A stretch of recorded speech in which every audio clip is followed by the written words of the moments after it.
All right, let's get right into it and try to solve a mystery that honestly affects so many of us, the case of constant fatigue.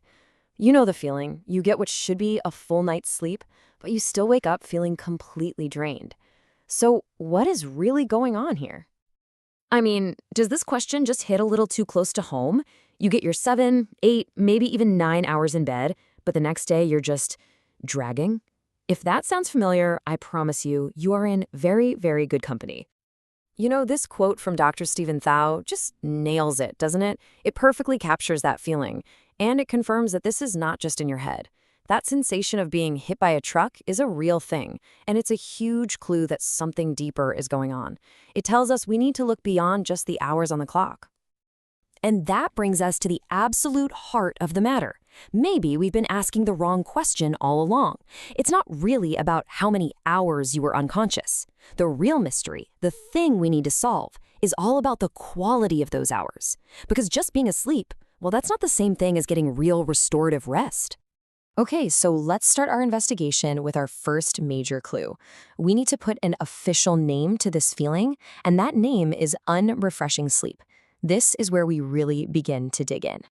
The official medical term is non-restorative sleep, or NRS for short.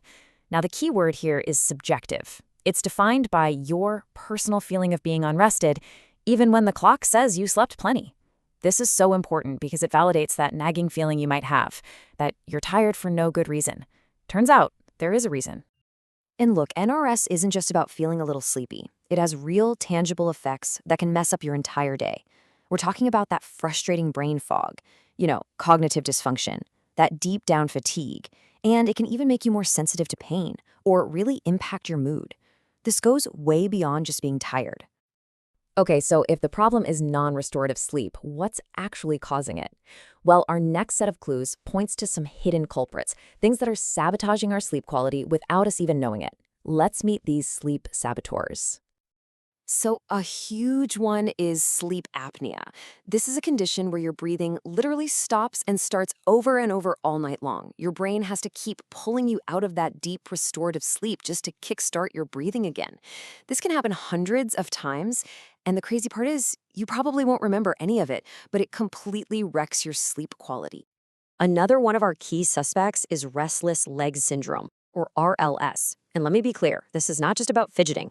It's this powerful, deeply uncomfortable, and sometimes overwhelming urge to move your legs that makes it incredibly hard to fall asleep and, more importantly, to stay in that state of deep rest. So, how do doctors actually diagnose RLS? Well, there are basically 5 essential criteria they look for.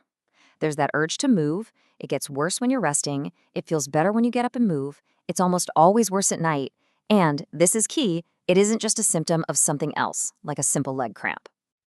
And this is where our investigation takes a really fascinating turn.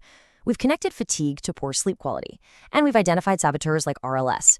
But what if RLS itself is linked to something that has nothing to do with sleep at all? Check this out. This quote is a huge clue. A scientific review on restless leg syndrome states that iron replacement therapy is a first-line treatment. Think about that. It suggests a powerful, direct link between a major sleep disruptor, RLS, and something as fundamental as our body's iron levels. And that leads us to our final suspect, iron deficiency without anemia, or IDNA. Now, this is a really crucial distinction to understand. It means your body's iron stores, which are measured by a protein called ferritin, are running low, even though your hemoglobin is still in the normal range. So you're not technically anemic yet, but that underlying iron problem is already there. And don't think this is some rare, obscure condition. A UK survey found that 15.5% of women between 19 and 64 had low ferritin levels, that key sign of depleted iron stores. This is a super common issue that often just flies right under the radar. So what does the science actually say about all this? Well, it's pretty fascinating. On one hand, a meta-analysis of the gold standard of research, randomized controlled trials, found that iron therapy significantly improves fatigue in people with IDNA. But on the other hand, broader observational studies were less conclusive. So what does that mean?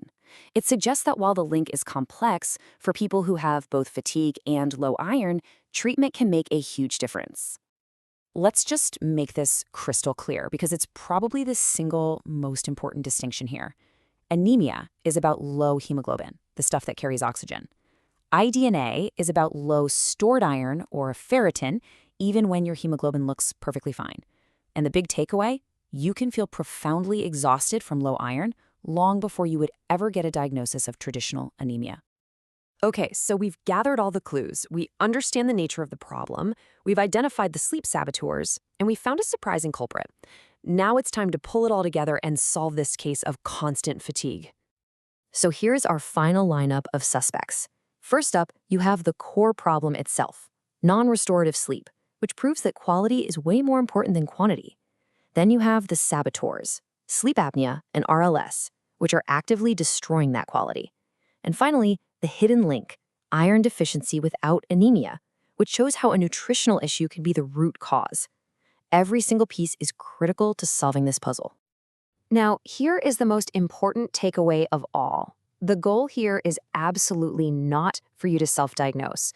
The goal is empowerment. It's about understanding that your fatigue is a complex signal and that the answer might be hiding in your sleep quality or even your iron levels, not just how many hours you slept.